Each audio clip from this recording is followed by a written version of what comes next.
सुरु गरौँ अब सर है।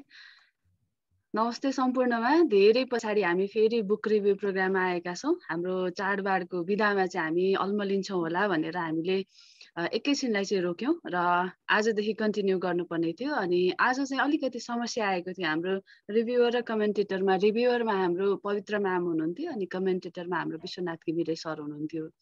तर पवित्र म्यामको चाहिँ स्वास्थ्यमा समस्या आएको कारणले गर्दा हामीले प्रोग्रामलाई रोक्ने कि भन्ने सल्लाह गरेका थियौँ। तर रोक्यौँ भनेदेखि चाहिँ फेरि अर्को पल्टलाई पनि बाधा पर्ला भन्ने हिसाबले हाम्रो राजेन्द्र जोशी सरसँग सल्लाह गरेर सरले म रिभ्यू गर्छु भन्ने हिम्मत राख्नु भएको हुनाले आज चाहिँ विशेष धन्यवाद राजेन्द्र जोशी सरलाई। उहाँले हिम्मत देखाउनु भएको कारणले हामीले प्रोग्राम कन्टिन्यू गर्न सक्यौँ। सो आज चाहिँ हामीसँग गणेश रसिकद्वारा लिखित किताब रहेको छ 10 गजामा उभिएर भन्ने।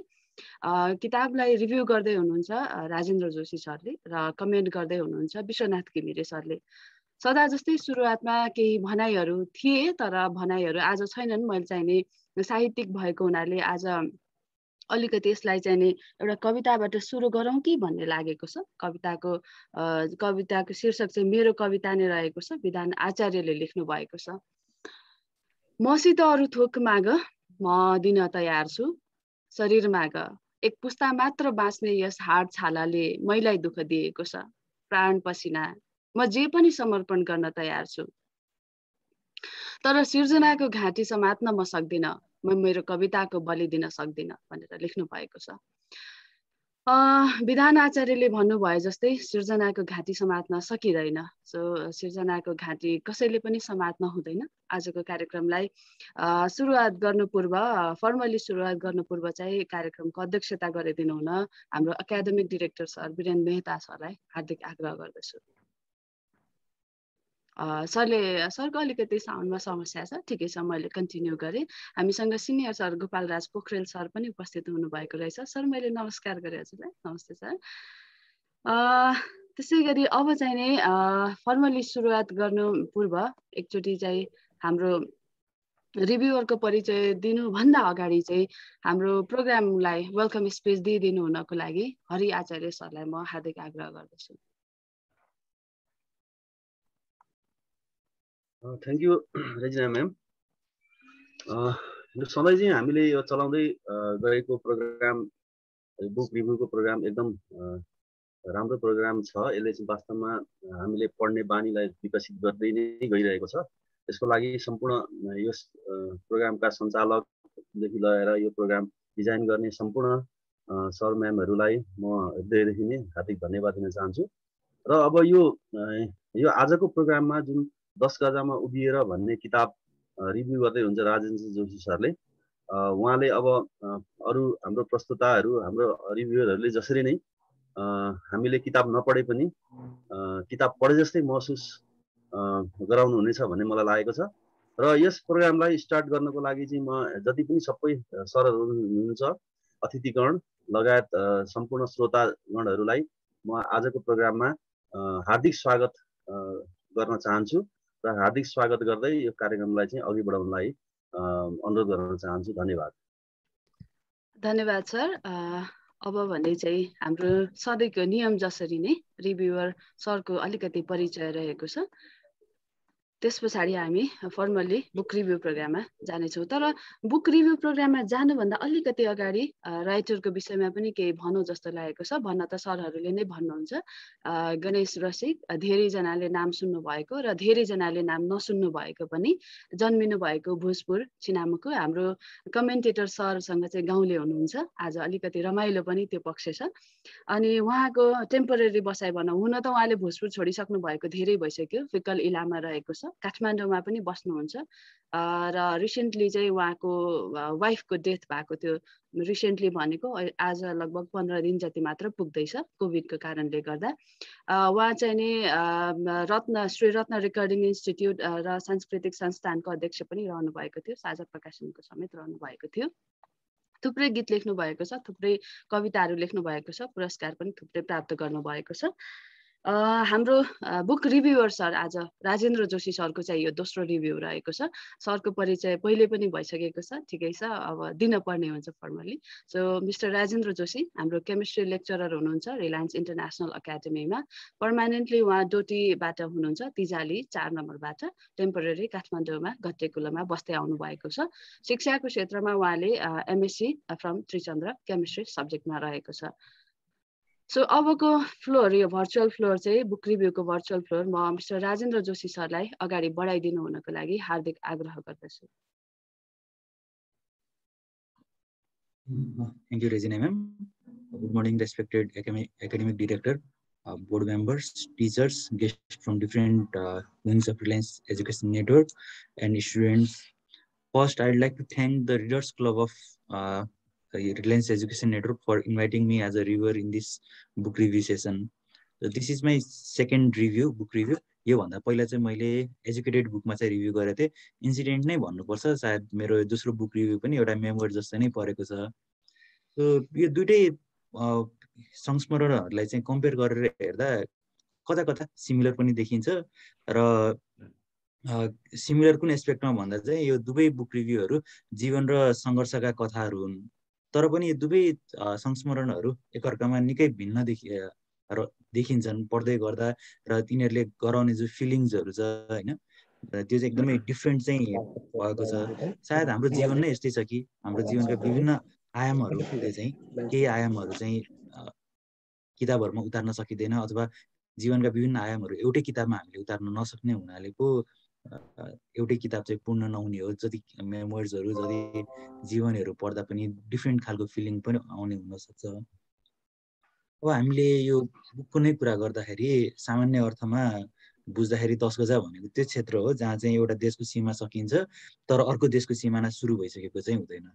यस बुकमा चाहिँ 10 गजा भन्ने शब्द दुई देशको सिमाना बिचको क्षेत्र भन्ने अर्थमा भन्दा पनि एउटा ट्रान्जिसन अनिर्णय टाइपको र यता न उताको भन्ने शब्दमा चाहिँ यो प्रयोग भएको छ। सायद हामी सबै सधैँ 10 गजामा नै हुन्छौँ होला, अनिर्णयको द्वन्द्वमा हुन्छौँ, अपरिभाषित तनावमा हुन्छौँ। जसरी अब हाम्रो बुकको राइटर गणेश रसिकजीको जीवनमा सम्पन्नताको तृष्णा र अभावका प्रहारको 10 गजामा, साहित्य र सङ्गीतको 10 गजामा, जीवन र मृत्युको 10 गजामा, भ्रम र वास्तविकताको 10 गजामा उभियो, चेपियो, लड्यो र उठ्यो। त्यसरी नै हामी हरेक पल हरेक क्षण 10 गजामा उभिरहेका हुन्छौँ। एक विद्यार्थी सुनौलो भविष्य र सङ्घर्षपूर्ण पढाइको 10 गजामा हुन्छ। एक युवा अनेकन सपना र यथार्थ बिचको 10 गजामा उभिएको हुन्छ। अनि सायद यो नै जीवन हो।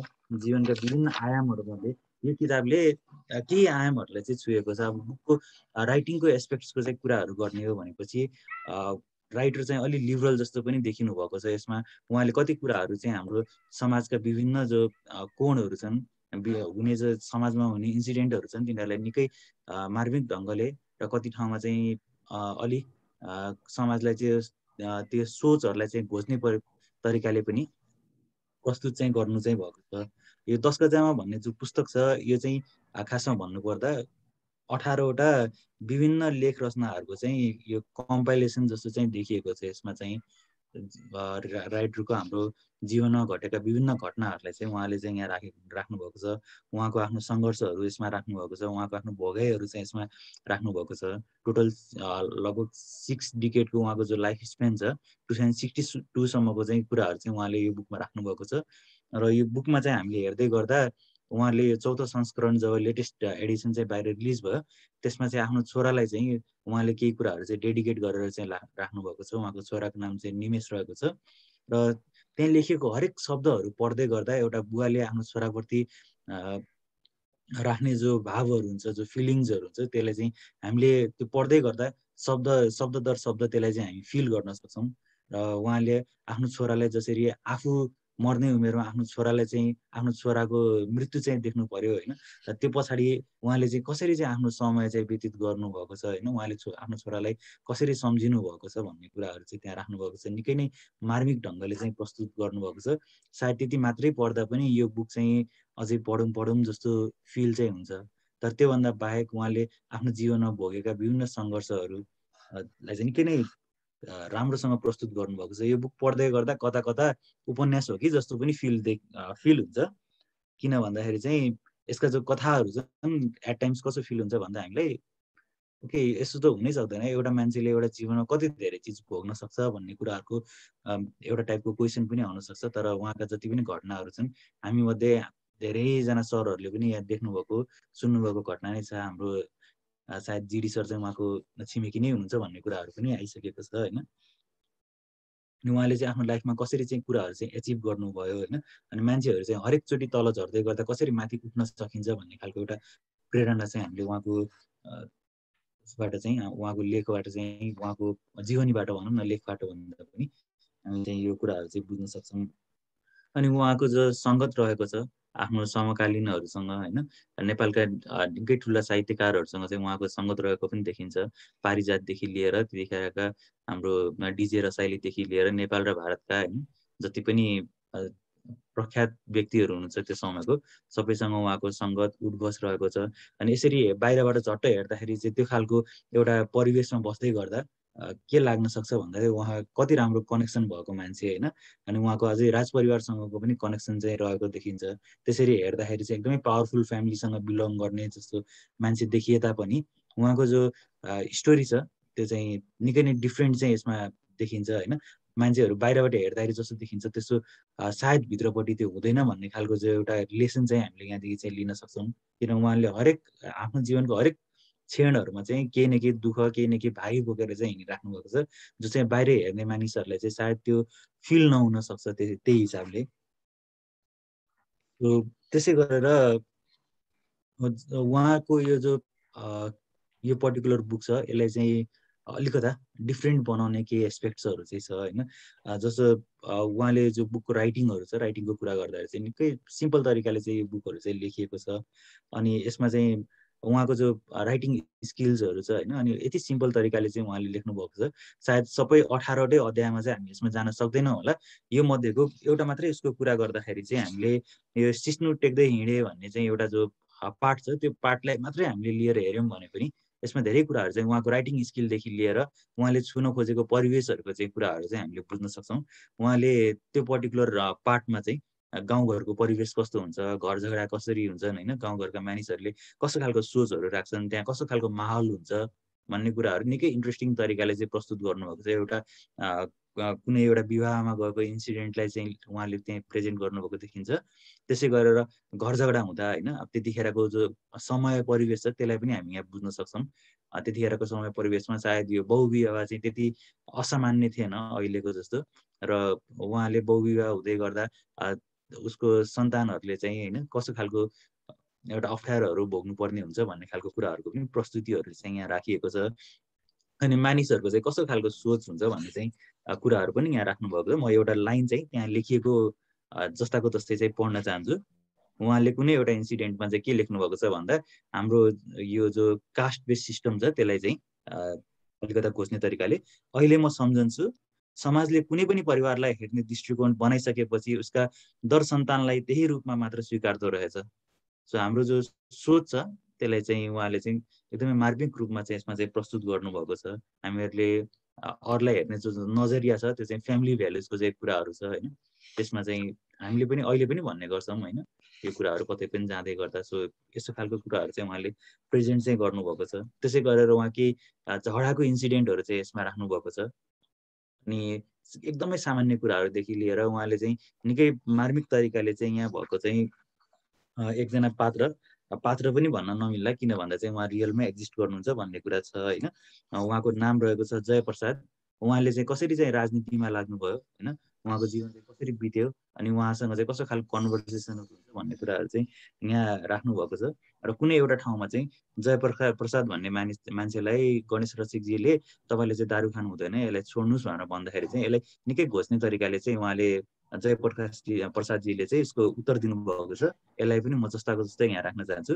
तेरो बाउले मलाई रक्सी खान सिकायो, तँलाई मलाई नखा भनेर बाबुले गरेको कर्मलाई अपमान गर्छस् भनेर भन्नुभएको छ। कता कता हाम्रो समाजले चाहिँ कसरी चाहिँ डोर्याउँदो रहेछ भन्ने कुराहरूको पनि एउटा ऊ चाहिँ हुनसक्छ। सायद अब मैले अघि नै भनिहालेँ, हामीले सबै 18वटा अध्यायहरू यसमा चाहिँ हामी छिर्न सक्दैनौँ होला, त्यो अहिले पोसिबल छैन।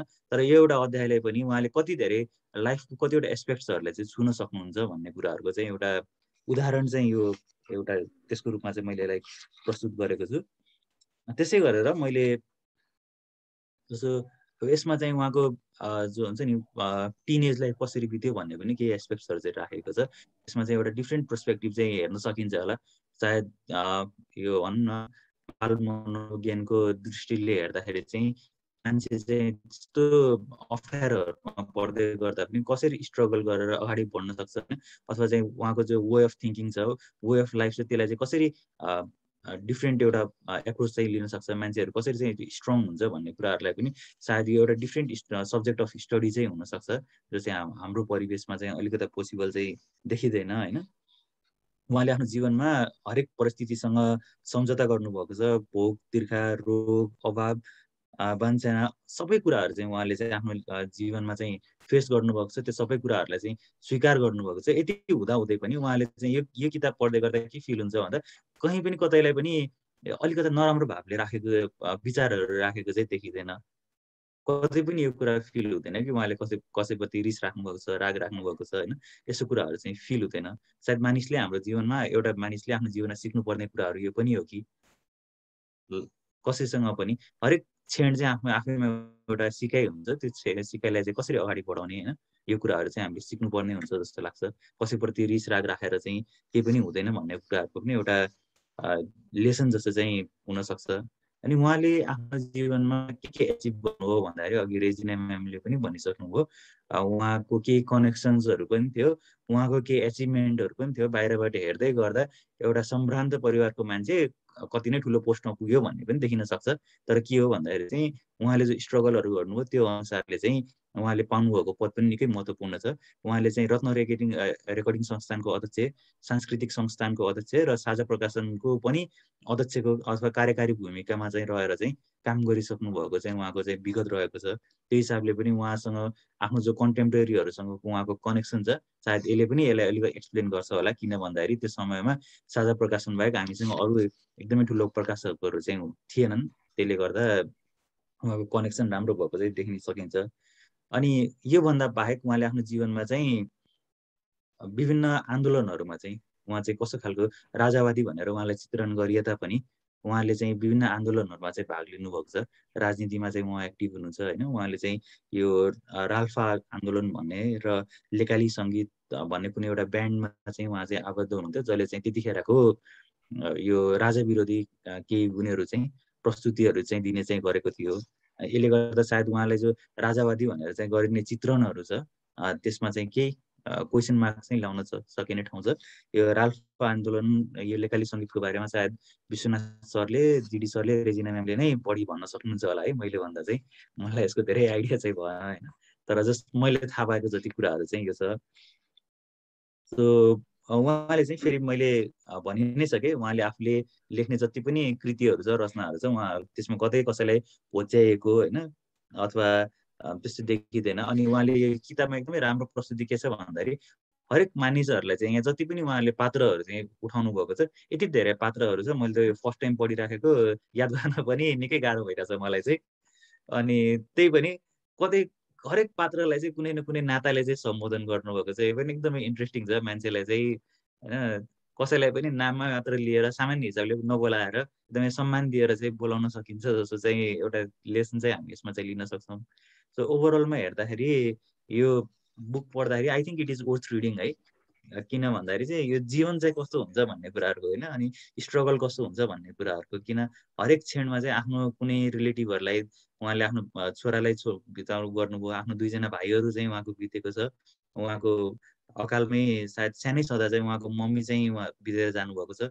यति हुँदाहुँदै पनि उहाँले जे कुराहरू एचिभ गर्नुभएको छ होइन, अनि जसरी चाहिँ उहाँको त्यो फिलिङ्सहरू छ, त्यो हरेक मान्छेहरूको चाहिँ डेथ हुँदै गर्दाको, अनि उहाँले त्यसलाई कसरी डिल गर्नुभयो, त्यससँग रिलेटेड इन्सिडेन्टहरू जो छ होइन, के कसरी चाहिँ त्यो परिवेशहरू सिर्जना भयो, एकदमै रमाइलो तरिकाले प्रस्तुत गर्नुभएको छ। सायद रमाइलो भन्ने अर्थ शब्द चाहिँ यहाँ राम्रो हुँदैन होला, किन भन्दा कसैको मृत्युलाई प्रस्तुति गर्दै गर्दा रमाइलो भन्न त मिल्दैन होला। त्यही पनि उहाँले जसरी प्रस्तुत गर्नुभएको छ निकै नै हाम्रो लागि एज अ रिडर चाहिँ एकदमै राम्रो हुनसक्छ भन्ने कुराहरू चाहिँ मलाई चाहिँ फिल भएको छ पढ्दै गर्दा।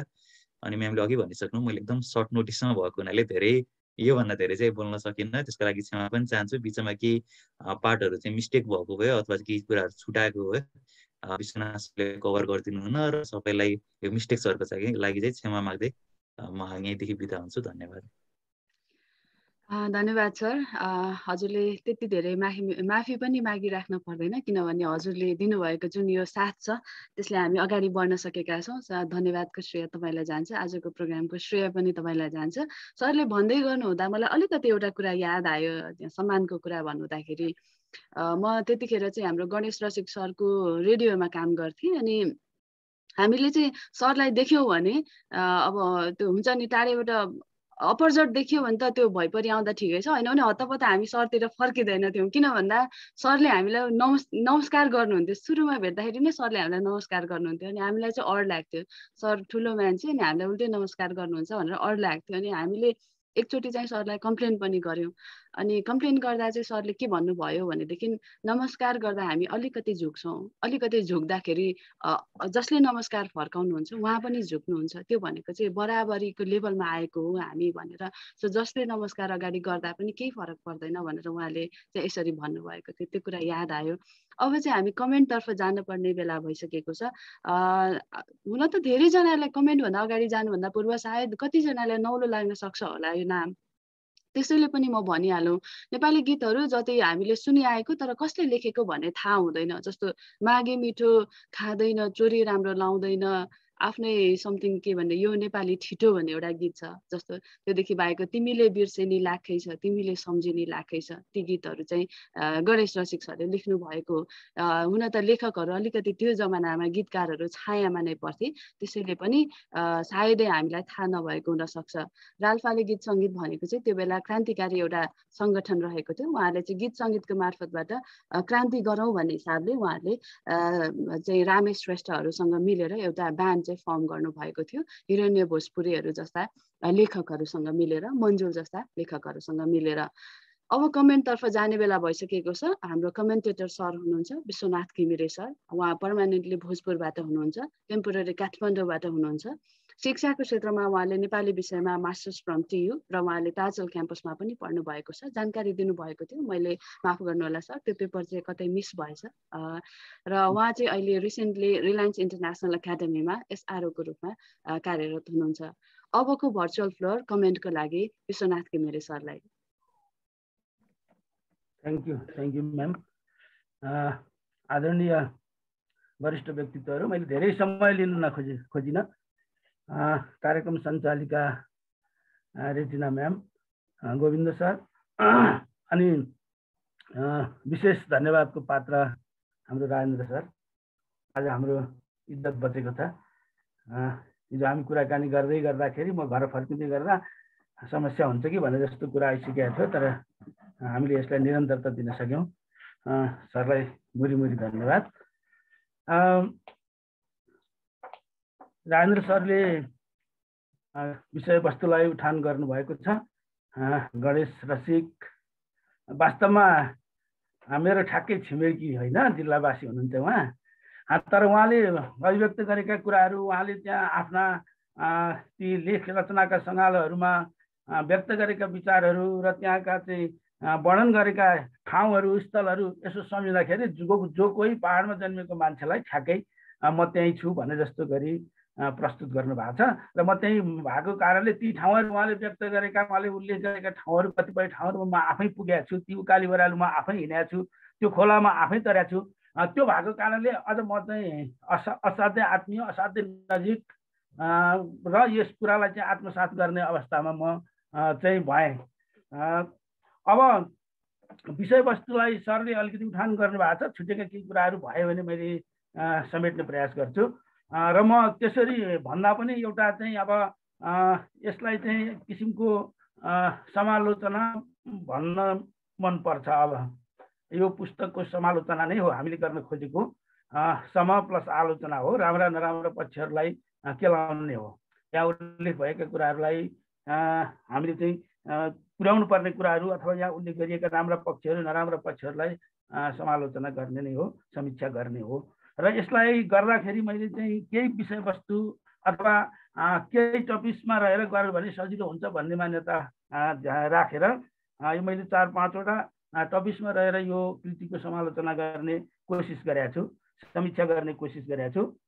यसमा विषयवस्तु एउटा भयो, परिवेश भयो। परिवेशभित्र चाहिँ हाम्रो यो वातावरण जस्तो देशकाल परिस्थिति भन्ने त्यसरी प्रस्तुत गरिन्छ कुनै पनि साहित्यिक रचनालाई। यो मैले साहित्यिक रचना नै मान्छेहरूलाई साहित्यिक रचना नै हो। यो परिवेशको भयो, पात्र विधानका कुराहरू भए, भाषा शैलीका कुराहरू भए, अनि यो यसले दिने सन्देश भावका कुराहरू भए, अनि यो शीर्षक राख्नु भएको छ उहाँले 10 गजमा उभिएर यसको सार्थकताका कुराहरू भए। यिनै 5-6वटा पोइन्टमा रहेर मैले आफ्नो कमेन्टलाई अगाडि बढाउन चाहन्छु। र यो चाहिँ स्मरणात्मक लेख रचनाको सङ्गालो हो। अघि पनि राजेन्द्र सरले भनिसक्नु भएको छ, स्मरणात्मक 18वटा यहाँ लेख रचनाहरू छन्। यो सबै लेख रचनाको भित्र बुझिसम्म पुगेर तिनीहरूलाई चाहिँ गर्न टाइम लाग्छ। मैले सबै त्यो गर्ने कोसिस गरेर, जसले मैले रिभ्यू गर्न प्रसङ्गमा चाहिँ मैले त्यो गर्ने कोसिस पनि गरेको थिएँ। सबै चाहिँ त्यसलाई बुदागत रूपमा टिपेर चाहिँ यो परिच्छेदमा यो छ भन्ने कुराहरू चाहिँ गर्ने कोसिस पनि गरेको थिएँ। तर अब त्यो कुरा चाहिँ त्यसले पनि हामीलाई चाहिँ अगाडि बढ्न सजिलो बनाएकै छ। मलाई अगाडि बढ्न सजिलो बनाउँछ त्यसले पनि। अब यहाँ विषयवस्तुकै कुराबाट लाग्छु म। यो सङ्गालोको विषयवस्तु त्योभन्दा पहिला यहाँ चाहिँ केन्द्रीय जुन कथ्य छ यसको 10 गजामा उभिएर भन्ने यो शीर्षकमा आधारित यो पुस्तक छापिएको छ। यो पुस्तकको यो एउटा अनुच्छेद पढेर म आफ्नो कमेन्टलाई अगाडि बढाउन चाहन्छु। अब म साँच्चै सोच्न बाध्य छु, ओहो म कहाँ छु, मेरो देश कहाँ छ, म कुन भूगोलमा छु, म 21औं र 22औं शताब्दीको 10 गजामा छु कि 17औं र 18औं शताब्दीको 10 गजामा। यतिखेर म केही छुट्याउन सकिरहेको छैन। मलाई दृष्टिभ्रम भएको छ। यही दृष्टिभ्रमको 10 गजामा उभिएर म आजको यो केही सुनिन छाडेको समय लेखिरहेको छु। अरे कत्रो दुखान्त संयोग। यहाँ उहाँले चाहिँ त्यो 10 गजामा उभिएर भन्ने उहाँको जुन यो केन्द्रीय छ किताबको शीर्षकसँग जोडिएको परिच्छेद छ त्यसैको अन्तिम अनुच्छेद हो यो।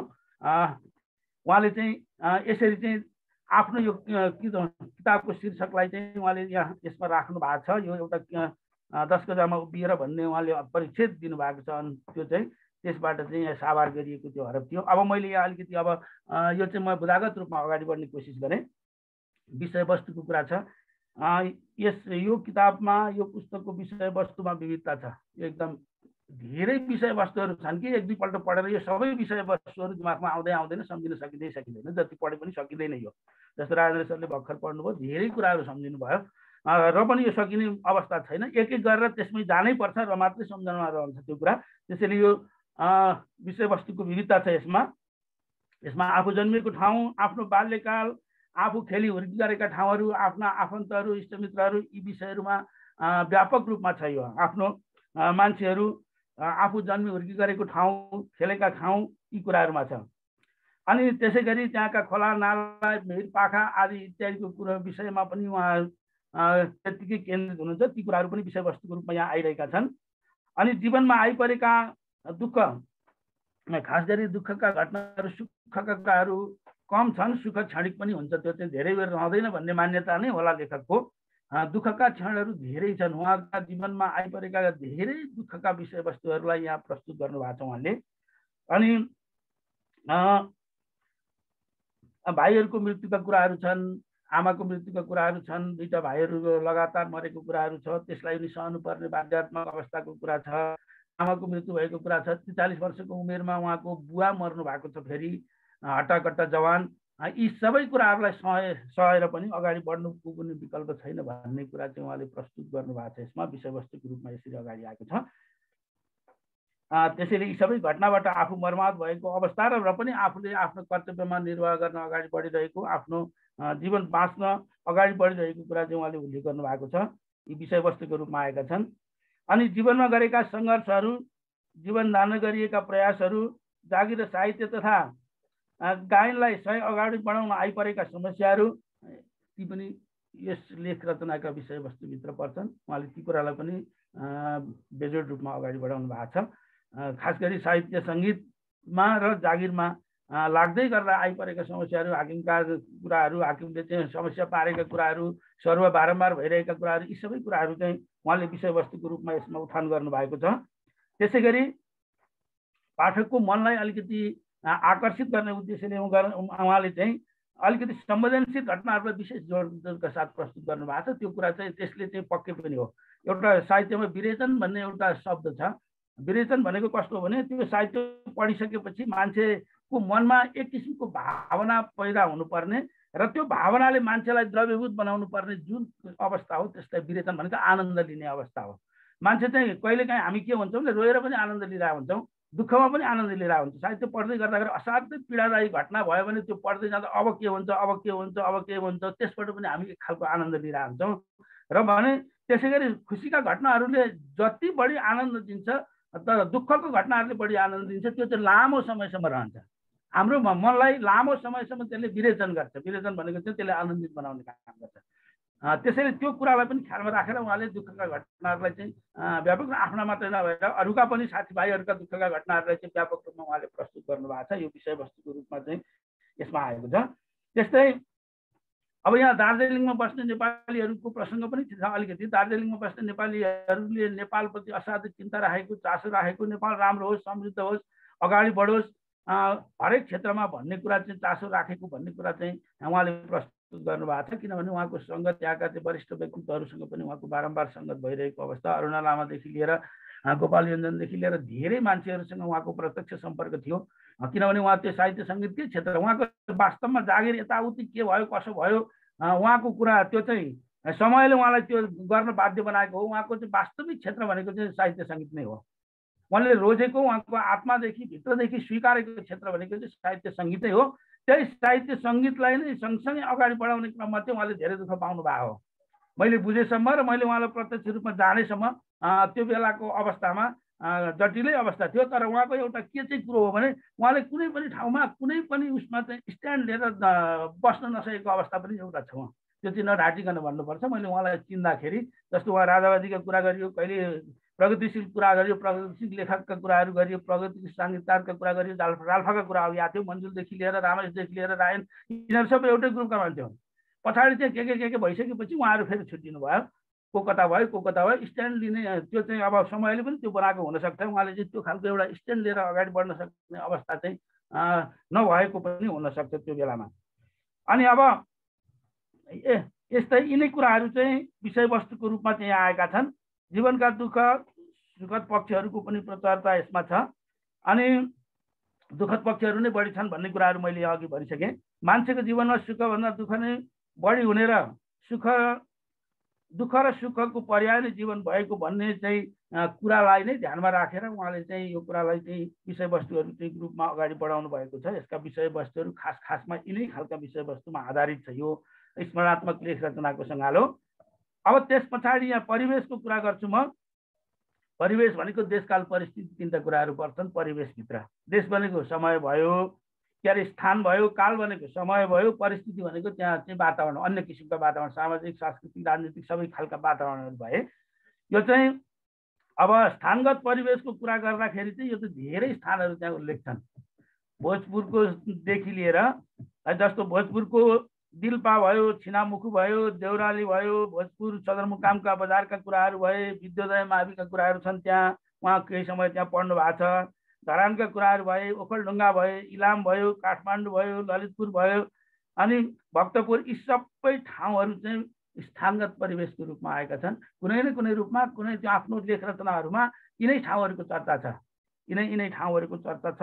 अनि केही इन्डियाको ठाउँहरूमा पनि पुग्नु भएको छ। दरभङ्गा, देहरादुनका कुराहरू पनि छन्, त्यहाँ उल्लेख गरिएको छ। ट्रेनका कुराहरू छन्, उहाँ ट्रेनमा गएका कुराहरू छन्, उहाँ त्यो बाटोमा दुर्घटना भएका कुराहरू छन्, त्यहाँ चाहिँ डाकुहरूले चाहिँ उहाँलाई चाहिँ घेरेका कुराहरू छन्, यी कुराहरू पनि उल्लेख गर्नुभएको छ।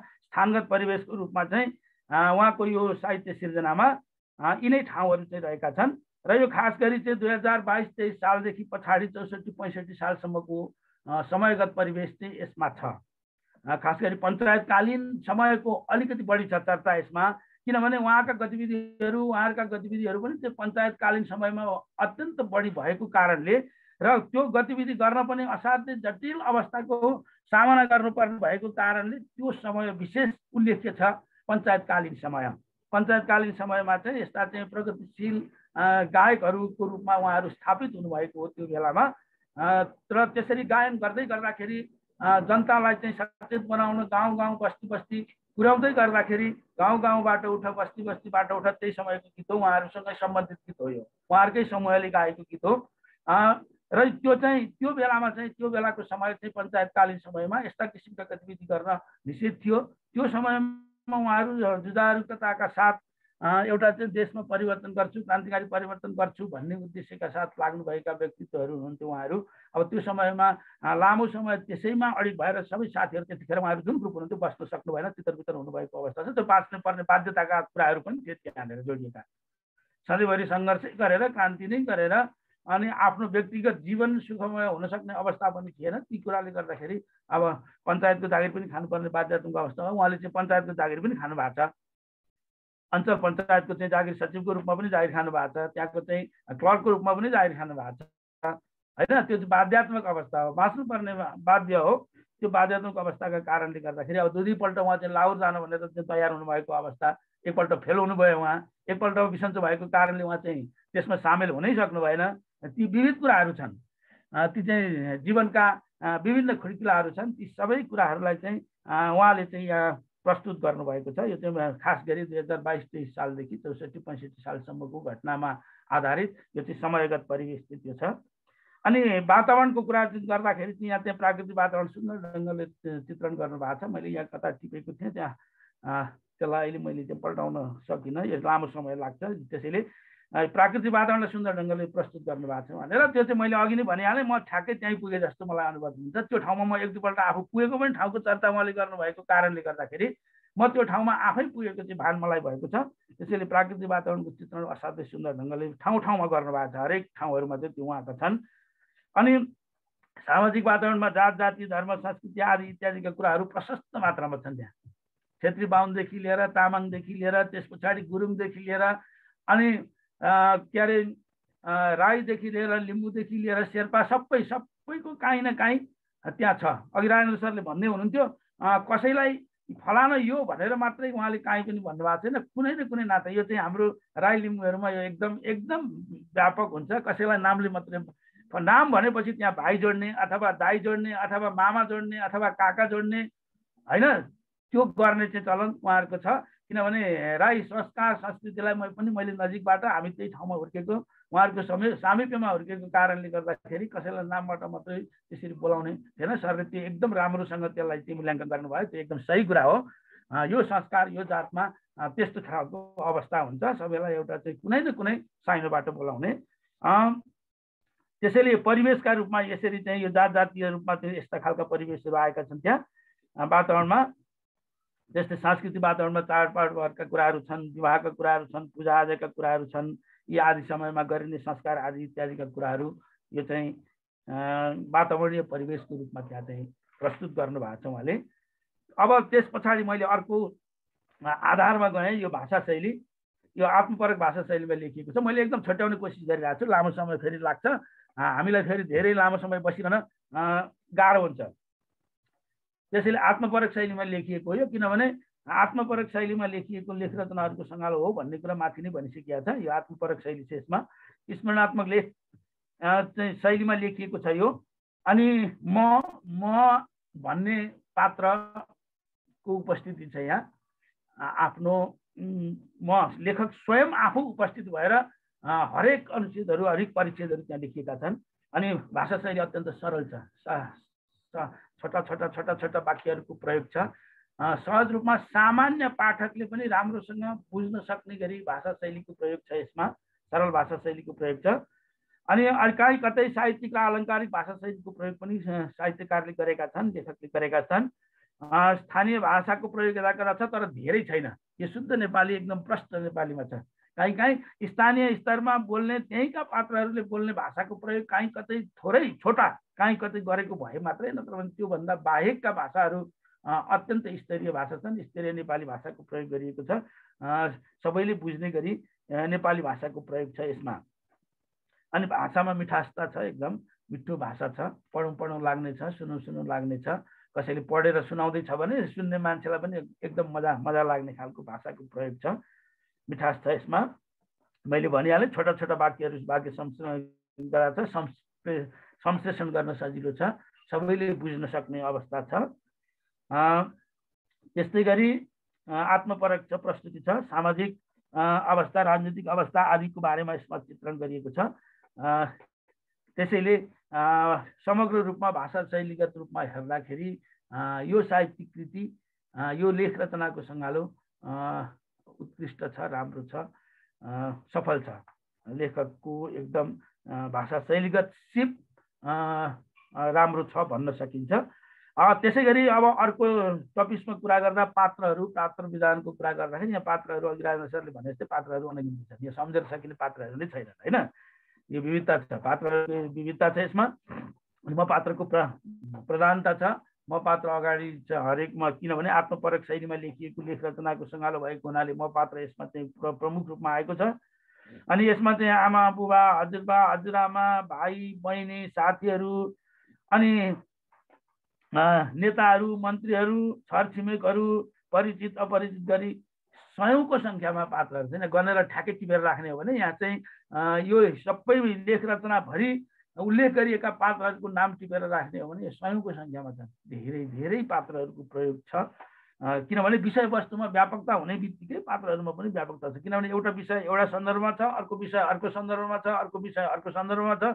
त्यसो हुने बित्तिकै पात्रहरूको सङ्ख्या अत्यधिक छ, सयौँ पात्रहरूको सङ्ख्या यसमा रहेको छ। तर पात्रहरूले धेरै बोलेका छैनन्। साहित्यकार आफूले बोल्नु भएको छ, लेखकले आफूले बोल्नु भएको छ धेरै कुराहरू, अर्काको साहित्यका कुराहरू पनि उहाँले नै प्रस्तुत गर्नुभएको छ। धेरै पात्रहरू आफै असाध्यै कम बोलेका छन्। पात्रहरूको बोल्ने या संवाद धेरै देखिँदैन, एउटा एकाध ठाउँमा कहीँ छ र पात्रहरू धेरै बोलेको अवस्था छैन। अन्य पात्रहरू लेखक आफै बोल्नु भएको छ। अब त्यसै गरी अब यसको उद्देश्य, यो चाहिँ साहित्यिक कृति रचना गर्नुपर्ने उद्देश्य भन्ने कुरालाई अर्को कोणबाट मैले चाहिँ विश्लेषण गरेको छु। अब यहाँ जति दुःख र पीडा परे पनि बाँच्नु नै पर्ने, बाँच्नुको विकल्प छैन भन्ने कुरा चाहिँ पाठकहरूलाई प्रस्तुत गर्नु पनि एउटा यो साहित्यिक कृतिको उद्देश्य हो जस्तो लाग्छ मलाई। बाँच्नुको विकल्प छैन, जतिसुकै अप्ठ्यारो अवस्थामा पनि हामीले बाँच्नुपर्छ, बाँच्नै पर्छ। कि आत्महत्या गर्नु पर्यो कि चाहिँ त्यसको सामना गरेर बाँच्नै पर्यो, बाँच्नुको विकल्प छैन भन्ने कुरा नै हो। अनि सङ्घर्ष हो, जीवन सङ्घर्ष हो भन्ने जुन कुरा छ त्यो कुरालाई चाहिँ उहाँले चाहिँ पुष्टि गर्न खोज्नु भएको छ। त्यो बचाइ राम्रो बचाइ हो, त्यो बचाइ राम्रो बचाइ हो। त्यसरी बाँच्न, सङ्घर्षपूर्ण जीवन बाँच्न सकियो भने वास्तवमा बाँचेको सार्थकता हुन्छ भन्ने कुरालाई नै प्रस्तुत गर्न खोज्नु भएको हो। यो पढ्ने पाठकहरूलाई त्यो कुरा चाहिँ बताउन खोज्नु भएको जस्तो मलाई लाग्छ। जतिसुकै बल गरे काम गरे पनि हुने कुरा नभई छाड्दैन भन्ने कुरा चाहिँ उहाँले प्रस्तुत गर्नु भएको छ। सर अब अलिकति छुट्याउने हो कि भनेर मैले हजुरलाई मेसेज सक्यो म्याम, सक्यो। यसरी गर्दा त यत्रो छ, यो किताब पढ सबै गर्ने हो भने यो चाहिँ 2 घन्टा 3 घन्टा 5 घन्टा लाग्छ। मैले यो ठ्याक्कै बुझागत रूपमा गर्दा पनि यो यस्तो भइसक्यो भन्दैछु त होइन। त्यसैले जे हुनुपर्ने त्यो कुरा भएर छोड्छ, सोचेको कुरा हुन्न। अब हाम्रो भनाइमा छ नि लेखेको कुरा हुन्छ भन्ने खालकै कुरा हो। अब गाउँले जीवन जति सरल छ, सहरिया जीवन त्यति नै जटिल छ भन्ने कुरालाई पनि उहाँले प्रस्तुत गर्न खोज्नु भएको छ यसमा। त्यसै गरी अब यसमा चाहिँ सहरिया जीवनमा कहिले खाएर बस्नुपर्ने, कहिले नखाइ बस्नुपर्ने, कहिले 2 जनालाई पकाएको चिज 4-5 जनाले खानुपर्ने, यी बाध्यात्मक अवस्थाको चित्रण उहाँले यहाँ गर्नु भएको छ। त्यसरी स्वाभिमानी चाकरी गर्न नजाने मान्छेहरूको जीवन सधैँ चाहिँ कष्टकर हुन्छ भन्ने कुरालाई पनि यहाँले प्रस्तुत गर्न खोज्नु भएको छ। स्वाभिमानी मान्छे चाहिँ कष्टको जीवन बिताउन बाध्य हुन्छ भन्ने कुरा नै। अब त्यसै गरी अर्को चाहिँ छ शीर्षकको सार्थकताका कुराहरू। यो मेन शीर्षक छ 10 गजामा उभिएर भन्ने। त्यसैले अब यो चाहिँ कसरी सार्थक छ, किन उहाँले यो राख्नुभयो भन्ने कुरा यसको शीर्षक। यो चाहिँ मेन परिच्छेद नै हो। अब एउटा परिच्छेद उहाँले यसमा मिल्ने गरी राख्नु भएको छ। नेपाल र भारतको सीमा 10 गजाको कुरा छ यसमा। जीवन र मृत्युको 10 गजाको कुराहरू छन्। अघि राजेन्द्र सरले पनि यो कुरालाई अलिकति उल्लेख गर्नु भएको छ। साहित्यकार र सङ्गीत र गायनको 10 गजामा आफू उभिएको कुरा पनि उहाँले यसमा प्रस्तुत गर्नु भएको छ। सुख र दुःखको 10 गजा हो जीवन भन्ने कुरा पनि उहाँले चाहिँ प्रस्तुत गर्न खोज्नु भएको छ। जीवन र मृत्युको 10 गजा हो भन्ने जीवन भन्ने कुरालाई पनि उहाँले प्रस्तुत गर्नुभएको छ। यी सबै कुरालाई उहाँले प्रस्तुत गर्न खोजेको हुनाले यो कृतिको नाम 10 गजामा उभिएर भन्ने चाहिँ उहाँले दिनुभएको छ। यो कुरा चाहिँ सार्थक बनाउनु भएको छ। उहाँको यो चाहिँ कृतिको शीर्षक 10 गजा भन्ने कुरा पनि सही नै लाग्छ, ठिकै छ। अब यो समग्र रूपमा भन्नुपर्दा गणेश रसिकद्वारा लेखिएको यो 10 गजामा उभिएर भन्ने किताब एकदम मार्मिक छ, उद्देश्यमूलक छ र यसले हामीलाई चाहिँ दिने सन्देश वास्तवमै राम्रा सन्देशहरू यसले दिएको छ। र एकपटक सकेसम्म सबैलाई यहाँ हामी जति पनि उपस्थित छौँ सबैले यो किताब एकपल्ट पढौँ भन्ने आग्रहका साथ मेरो भनाइ अथवा मेरो यो विश्लेषण यहीँ अन्त्य गर्ने अनुमति चाहन्छु। धन्यवाद रेजिना म्याम। धन्यवाद सर, हजुरले निकै नै एकदमै धेरै डिटेलमा भन्नुभयो सबै कुराहरू जति हामीले सुनेर पनि बिर्सेका थियौँ अथवा पढेर पनि छुटाएका थियौँ अथवा के भएका थियो सबै कुराहरू फेरि ताजा गराइदिनु भयो। यहाँले धेरै धेरै धन्यवाद। हजुरले त्यो मृत्युको कुरा गर्दै गर्नुहुँदा गणेश रसिकको जीवनमा धेरै मृत्युहरू आएका छन्। जस्तो उहाँको छोराको मृत्यु हुँदा त म पनि सँगै नै थिएँ। फर्स्टमा हामीले नै थाहा पाएर उहाँलाई चाहिँ इन्फर्म गर्न गएका थियौँ। त्यतिखेर मैले उहाँलाई लाइभमा देखेको थिएँ कि उहाँलाई कस्तो हुँदो रहेछ भन्ने कुरा चाहिँ नि उहाँले अघि राजेन्द्र जोशी सरले जो भन्दै हुनुहुन्थ्यो आफ्नो मर्ने बेलामा छोराको मृत्यु देखियो भनेर लेख्नु भएको छ भन्ने कुराहरू। मृत्युको कुरा गर्दाखेरि एउटा कुरा मलाई याद आयो। जस्तो उहाँले चाहिँ एक दिन उहाँ चाहिँ गुम्बाहरूमा गएर पनि बत्ती बाल्ने गर्नुहुन्थ्यो। अनि उहाँले चाहिँ एक दिन स्वयम्भूमा गएर बत्ती बाल्दै गर्दाखेरि चाहिँ एकजना हाम्रो शेर्पा समुदायको महिलाले चाहिँ बत्ती बाल्दै हुनुहुन्थ्यो अरे। अनि उहाँले सोध्नु हुँदाखेरि चाहिँ आफ्नो हिमाल चढ्दाखेरि मृत्यु भएको श्रीमानको नाममा चाहिँ बत्ती बालेको हो भनेर भन्नुभयो अरे। र उहाँलाई देखेर एउटा गीत लेख्नु भएको थियो, ओ याङजी नाना भनेर। तिम्रो रिन्जी हिमाल चढ्दा मर्यो भने नसम्झ, ऊ त तिम्रो चौरी गोठमा कुहिरोसँगै उड्दै उड्दै आइरहेछ, ऊ त तिम्रो सल्लेरी गाउँमा घामसँगै डुल्दै डुल्दै आइरहेछ भनेर। अनि उहाँ आफू पनि मृत्युसँग झेल्दै आउनु भएको उहाँ आफै सम्झाउनुहुन्छ। कति छन् यहाँ तिमी जस्ता दुखी विधवा आमाहरू, कति छन् यहाँ रिन्जी जस्ता अकाल मर्ने बाबुहरू, यी सबै हेरी पिर नलेऊ ओ याङजी नाना, तिमीले जीवनको रीत हेरी बाँच्नै पर्छ, बाँचेर संसार भोग्नै पर्छ, मरणशील जीवन यस्तै छ याङजी नाना भनेर। आफू पनि मृत्युलाई भोग्दै आउनु भएको र अरूलाई पनि मृत्युमा पर्दाखेरि चाहिँ उहाँले हिम्मत साहसका साथ एकचोटि उहाँलाई मैले भेटेको थिएँ। छोराको मृत्यु भइसकेपछि धेरै पछि मैले काठमाडौँमा हामी भेटिएका थियौँ र उहाँ भन्नुहुन्थ्यो बाँच्नेहरूले हाँस्ने काम गर्छन् भनेर।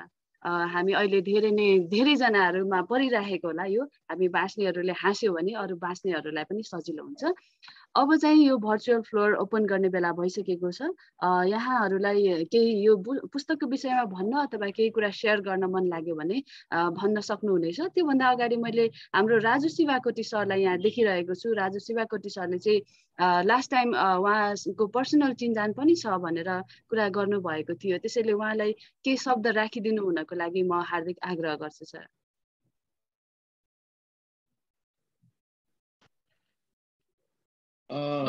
Thank you ma'am. सबैलाई नमस्कार। म 5-7 मिनट ढिलो जोइन गरेँ मैले र मैले चाहिँ सुने पनि राम्रोसँग, उहाँ राजेन्द्रजीको पनि सुने, अब विश्वनाथ सरको पनि सुने। वास्तविकतामा भन्ने हो भने करिबन 2028 सालदेखि 2040 सालसम्म करिबन त्यो बेलामा आधुनिक गीत चाहिँ एकदमै धेरै आएको थियो रेडियो नेपालमा, खास गरेर। अरू त रेडियो र टिभी नै थिएन। र त्यतिखेर चाहिँ यो लोक बेसमा रहेर गाउँघरको संस्कृतिलाई झल्काउने खालको गीतहरू यदि बज्दथ्यो रेडियोमा, सबभन्दा धेरै फरमाइस हुन्थ्यो भनेदेखि जोइन्ट गीत थियो गणेश रसिक र हिरण्य भोजपुरेको। एकदमै धेरै गीतहरू थिए। ती गीतहरू नै स्कुलका कार्यक्रमहरूमा बज्दथे, अरू सांस्कृतिक कार्यक्रमहरूमा बज्दथे। र मलाई एकदमै याद छ उहाँको एउटा गीत त अझ साह्रै प्राकृतिकलाई छोएर लेख्नु, उहाँको हिरण्य भोजपुरीको त्यो गीत हो। र गाउन चाहिँ उहाँहरू दुईजनाले गाउनु भएको थियो। यो मलाई राम्रो लाग्छ, मलाई प्यारो लाग्छ, लहरा छ पहराको देश भन्ने गीत लगायत थुप्रै गीतहरू उहाँले हिरण्य भोजपुरीसँग गाउनु भएको छ। र एकदम यो ए साथी कता लाने हो भेडा भन्ने जस्ता गीतहरू त्यतिखेर धेरै फेमस थिए। र उहाँ चाहिँ त्यतिखेर त्यो 12-14 सालमा लगभग 2045 सालसम्म उहाँको यो लोक बेस गीतहरूमा सबैले कसैले पनि थाहा नपाउने गीत सङ्गीतमा अलिकति फेरि प्रमुख साधन भनेको पनि रेडियो नै थियो त्यतिखेर, जहाँसुकै बज्ने, अब ब्याट्री राखेर बजाउने चलन थियो, पहाड घर गाउँ जहाँसुकै।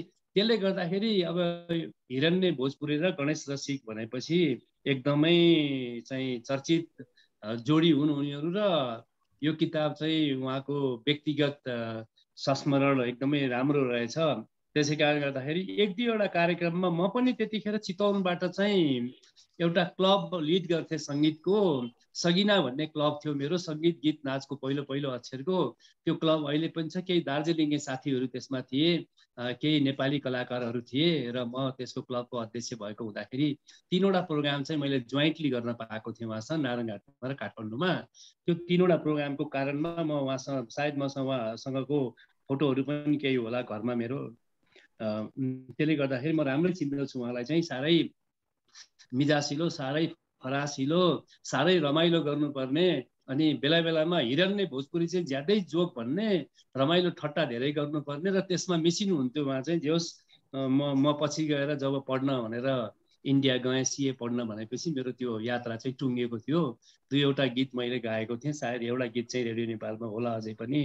त्यतिखेर उहाँहरूसँग सहयोग लिएको थिएँ र त्यही क्रममा नारायणघाटबाट चाहिँ कान्छी फिल्म बनेको थियो र त्यो कान्छी फिल्ममा मैले ब्याकअपमा चाहिँ केही काम गरेको थिएँ भगवान् श्रेष्ठ दाईसँग। त्यसले गर्दाखेरि पछि गएर टुट्यो र मलाई एकदम माया गर्नुहुन्थ्यो उहाँले। म बेला बेलामा काठमाडौँ आउँदा उहाँलाई खोज्थेँ, मैले भेट्थेँ र प्रज्ञा प्रतिष्ठानमा गएपछि त्यहाँ पत्ता लाग्थ्यो उहाँ कहाँ हुनुहुन्छ भनेर। यही हो, मलाई साह्रै मनपर्ने मान्छे हो र उहाँको किताबमा चाहिँ आज यति राम्रो विमोचन भयो, खुसी लाग्यो मलाई। यहाँहरूले व्याख्या गर्नुभयो र यो किताब चाहिँ हामीले पढ्नुपर्ने किताब छ। सायद दार्जिलिङतिरको धेरै साथीहरूसँग सहकार्य भएको हुनाले र पूर्वको एउटा चाहिँ बोर्डरलाई चाहिँ त्यो राखेर चाहिँ उहाँले चाहिँ यसलाई चाहिँ नाम पनि किताबको 10 गजामा उभिएर भन्ने दिनुभएको जस्तो लाग्यो मलाई चाहिँ। Thank you very much ma'am.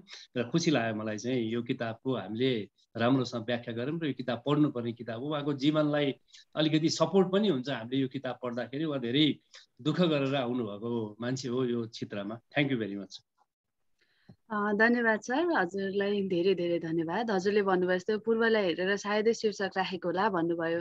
सरलाई एकचोटि हामीले कुरा गर्दाखेरि चाहिँ उहाँले नेपाली गीत सङ्गीतलाई चाहिँ धेरै नै माया गर्न खोज्नुहुने र आफ्नो रेडियोमा नेपाली गीत सङ्गीत बाहेक अरू गीत बजाउन पाइँदैन थियो। इभन हिन्दी गीतको चाहिँ म्युजिक पनि बजाउन पाइँदैन। रेडियो फिकल 90.6 मेगाहर्ज पूर्वमा रहेको छ। सरले आफ्नै घरमा राख्नु भएको छ रेडियोलाई। पारिवारिक वातावरणमा हामी चाहिँ त्यहाँ काम गर्थ्यौँ र स्टिल पनि रेडियो चाहिँ चलिरहेको छ। अनि उहाँले चाहिँ के भन्नुहुन्थ्यो भने सिमानाबाट पारी कटेर गएपछि मिरिकतिरबाट यसो नेपालतिर हेर्दाखेरि चाहिँ त्यो शीर्षक मेरो दिमागमा आएको भएर शीर्षक त्यो राखेको हो मैले। यहाँबाट नेपालतिर हेर्दा र 10 गजामा उभिएर मेरो जीवनलाई हेर्दा कस्तो देखिन्छ त भनेर राखेको हो भनेर भन्दै हुनुहुन्थ्यो। भर्चुअल फ्लोर ओपन भइसकेको छ। हजुरहरूलाई केही भन्नु छ भने हजुरहरूले भन्न सक्नुहुनेछ। कोही कसैले सोध्नु पर्ने छ भने पनि सोध्न सक्नुहुनेछ।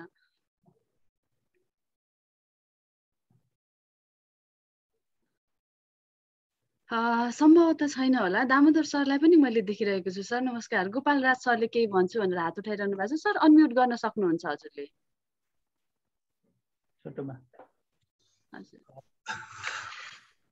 अब नमस्कार सबै फ्याकल्टी मेम्बर्सहरूलाई। अब मलाई चाहिँ नि हजुरको क्यामेराको साइडमा अलिकति कसैले छोपेको छ सर। कार्यक्रम हजुर हजुरको पुरै फेस चाहिँ देखिएको छैन, क्यामेराको साइडमा अलिकति केहीले छोपेको छ। भयो सर। अब यो हामीले यो रेगुलर गरिरहेका कार्यक्रम यो अहिलेकै विषयको सन्दर्भमा त अब हामीले चाहिँ नि अब कुनै बेलामा प्रत्यक्ष अब भेटेको है अब गीतहरू त अहिले पनि सुन्न पाइहालिन्छ होइन। उहाँको त्यस्तो व्यक्तित्व हुनुहुन्छ होइन। र अघि राजु सरले भन्नुभयो जस्तै जुन नेपालको यो आधुनिक सङ्गीतको विकासको सुरुको समयमा चाहिँ नि यो जुन अब हामीले चाहिँ नि सुगम सङ्गीत भन्छौँ, त्यो सुगम सङ्गीतको सुरुवातको बेलाको चाहिँ नि उहाँहरू एउटा चाहिँ स्रष्टा हुनुहुन्छ होइन जस्तो लाग्छ हामीलाई। त्यसले गर्दाखेरि अब यो त धेरै नै राम्रो विषय हो। र मलाई चाहिँ अब एउटा यही अब एकाडेमिक पर्सपेक्टिभबाट चाहिँ के छ भने अब अहिले हाम्रो ब्याचलर लेभलमा पनि नेपाली नै 100 नम्बरको चाहिँ नि विषय पनि अहिले राखेको छ अहिलेको नयाँ कोर्समा है। त्यसले गर्दाखेरि अब यस्तो कार्यक्रम हामीले गर्दाखेरि चाहिँ त्यो पर्टिकुलर त्यही नै वर्षका विद्यार्थीहरूलाई चाहिँ हामीले समावेश गर्न चाहिँ एउटा के भने अब कलेजले अब इन्स्पायर गर्ने भन्ने कुरा अब विद्यार्थीहरू अब अहिले जुमले चाहिँ नि अब यो के अरे उनीहरू झ्याउ मानिसके जस्तो अवस्था पनि हो होइन। तर के छ भने पर्टिकुलर चाहिँ नि क्लासेसहरूको विद्यार्थीहरूलाई चाहिँ हामीले राम्रोसँग नै अब पछि आउने कार्यक्रमहरूमा चाहिँ सरहरूले यो चाहिँ एक किसिमले हेर्नुहोस् अनिवार्य रूपमा नै भाग लिन पर्ने भन्ने चाहिँबाट पनि हामी जानुपर्छ। किनभनेदेखि अहिलेको नयाँ चाहिँ नि अब ब्याचलरको लेभलमा अब 400 मार्क्समा टिचरहरूलाई चाहिँ अब भनौँ अब जे भने अङ्कै हो क्या। अब अङ्क नभए अब अङ्कलेबाटै चाहिँ नि ग्रेड गर्ने चलन छ। जबसम्म अङ्कले ग्रेड गर्ने चलन छ त्यो अङ्कको महत्त्व छ है, विद्यार्थीहरूले माने पनि नमाने पनि होइन। तर उनीहरूलाई चाहिँ हामीले के अरे यस्तो कार्यक्रममा भाग लिँदाखेरि तिमीहरूलाई चाहिँ नि यो स्वतः यस्तो खालको कार्यक्रममा जो पार्टिसिपेट हुन्छ तिनीहरूले चाहिँ नि यस्तो किसिमको मार्क्स आउँछ त्यहाँ तिमीहरूले भाग लिने चाहिँ जरुरी नै छ यो भनेर यसलाई चाहिँ उनीहरूको एटेन्डेन्सलाई चाहिँ नि हामीले अलिकति फोकस गऱ्यौँ भनेदेखि विद्यार्थीहरूले अब यो खास गरी यो ह्युमेनिटिजको विद्यार्थीहरूलाई चाहिँ नि है हामीले फोकस गर्नुपर्छ जस्तो लाग्छ र त्योतिर चाहिँ नि फ्याकल्टीको ध्यान जाओस् भन्ने चाहिँ नि मेरो आग्रह हो। हजुर हस् धन्यवाद। धन्यवाद सर, हजुरले राम्रो विषयवस्तु उठाइदिनु भयो। यो विषयमा हामीले धेरै चर्चाहरू पनि गऱ्यौँ। राजु सरले हामीलाई आइडियाजहरू पनि धेरै दिनुभएको छ। तर कहिलेकाहीँ चाहिँ मलाई कस्तो लाग्छ भने आजको प्रोग्राम त हाम्रो सर्ट नोटिसमा पनि भयो एउटा त, अनि त्यसैले पनि हामीले उपस्थिति धेरै ल्याउन सकेनौँ। तर म चाहिँ यहाँनिर हाम्रो दामोदर सरबाट अलिकति इम्प्रेस भएको छु। सरले चाहिँ जहिले हामीलाई के भन्नुहुन्थ्यो भने उहाँको साधना छ जुन चाहिँ नि, अनि उहाँले के भन्नुहुन्थ्यो नि, म एकैजना मान्छे आयो भने पनि म उहाँसँग वार्तालाप गरेर हुन्छ यहाँ के गरेर कन्टिन्यू गर्छु भन्नुहुन्थ्यो। उहाँबाट इम्प्रेस भएर मैले पनि के सोचेँ भने हामीले उपस्थितिलाई भन्दा पनि बढी कन्टिन्युटीलाई हेर्ने हो कि भनेर।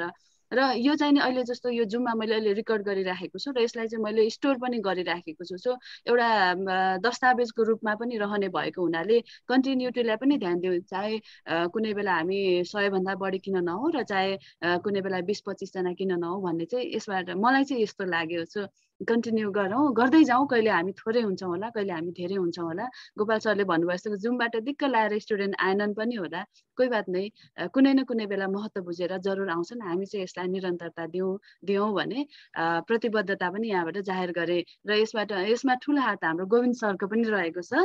गोविन्द सर हजुरलाई पनि धन्यवाद। सम्पूर्ण उपस्थित हुनुभएको महानुभावहरूलाई धन्यवाद।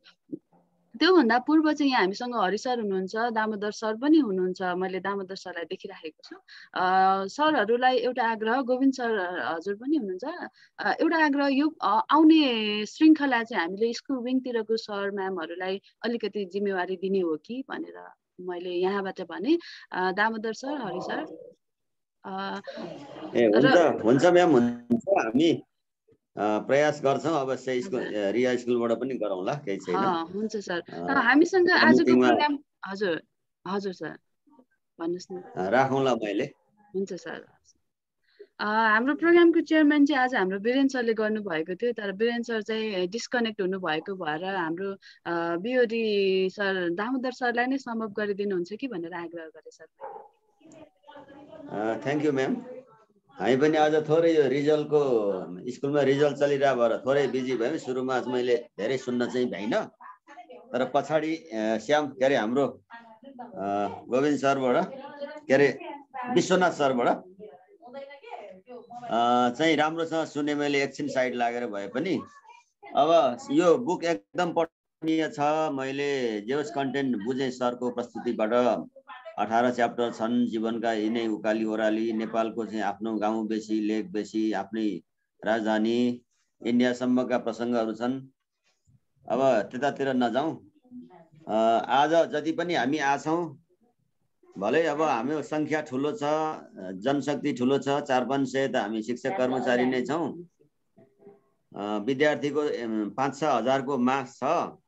त्यसको अपेक्षामा अब सङ्ख्या चाहिँ एकदम कम भइरहेको छ। अब यो चाडबाड पछिको पहिलो भएर पनि होला, अगाडि पनि लगभग यस्तै हो हुन चाहिँ। तर हामी सबैले प्रयास गरौँ। म पनि अलि कमिटमेन्ट नै गर्छु आउने प्रोग्रामहरूमा चाहिँ, जस्तो आफ्नो स्कुलबाट भाग लिने कुरा पनि छ, टिचर लगायत अरू सबै एक्जिक्युटिभहरूलाई पनि सहभागी गराउने कुरा छ। आज चाहिँ अलिकति रिजल्ट पर्या भएर यहाँबाट सहभागिता कम भएको हो। आगामी प्रोग्राममा त्यस्तो पनि हुँदैन। म सबैलाई आग्रह पनि गर्छु, आरपिएस होस्, कोएड होस्, कलेज होस्, होइन, हामीले अलिअलि जति आज छौँ हामी आफूले अलि कति प्रयास गर्दाखेरि यो सङ्ख्या पनि बढ्छ र धेरैले बेनिफिट लिनुहुन्छ। हाम्रो उद्देश्य धेरैभन्दा धेरैलाई यो मेसेज पुर्याउने हो, साहित्यको कृतिहरूको, र पढ्नमा प्रेरित गर्नु पनि हो। यसमा यो एकदमै सार्थक छ। जति होस् हामीले कन्टिन्युटी दिनु चाहिँ ठुलो कुरा रहेछ। दिँदै गएपछि सङ्ख्या पनि कहिले घटबढ त भइ नै हाल्छ, अवश्य पनि बढ्दै जान्छ भन्ने मेरो विश्वास छ। त्यसमा आफ्नो तर्फबाट म पनि कमिटमेन्ट गर्दै आज यो कार्यक्रममा जति पनि आउनु भएको छ यहाँहरू सबैलाई धन्यवाद भन्दै आगामी कार्यक्रममा एक एकजना भए पनि आफ्नो तर्फबाट थपौँ। कम्तीमा दोब्बर भयो नि सङ्ख्या हुन्छ, सकेसम्म त 3 जना 4 जना 5 जना त्यो म आफू पनि गर्छु र हामी सबै गरौँ। यसलाई अझै सार्थक, अझै व्यापक, अझै मिनिङफुल बनाऊ भन्ने मेरो अनुरोध राख्दै यो समापन गर्नुपर्ने त म्याम। अब हजुर सर, केही मेसेज छ भने भनेर यो समापन भएको पनि घोषणा गर्दछु र केही इन्फर्मेसन छ भने म्यामलाई नै मैले फेरि फ्लोर चाहिँ ह्यान्डओभर गरेँ। हुन्छ सर, धन्यवाद सर। यहाँ चाहिँ वीरेन सर जोडिन त खोज्दै हुनुहुन्थ्यो, तर उहाँको चाहिँ कनेक्ट भएन होला सम्भवतः। प्रोग्राम सकिसकेको पनि छ। अब चाहिँ बिदा लिउँ होला। आजको प्रस्तोता हाम्रो राजेन्द्र जोशी सर, उहाँको दोस्रो बुक, विश्वनाथ घिमिरे सर, उहाँको पहिलो बुक। दुवैजना प्रस्तोता सरहरूलाई धन्यवाद। राजु सर, दामोदर सर लगायत हाम्रो हरि आचार्य सरलाई पनि धन्यवाद। उपस्थित हुनुभएका सम्पूर्ण फ्याकल्टी मेम्बरहरूलाई धन्यवाद र विद्यार्थी भाइ बहिनीहरूलाई पनि धन्यवाद भन्दै आजको यो हजुरहरूको दिन शुभ रहोस्। धन्यवाद। Thank you, thank you, ma'am. Thank you. Thank you, ma'am. Thank you all team. Thank you very much. Bye. Bye, bye, sir.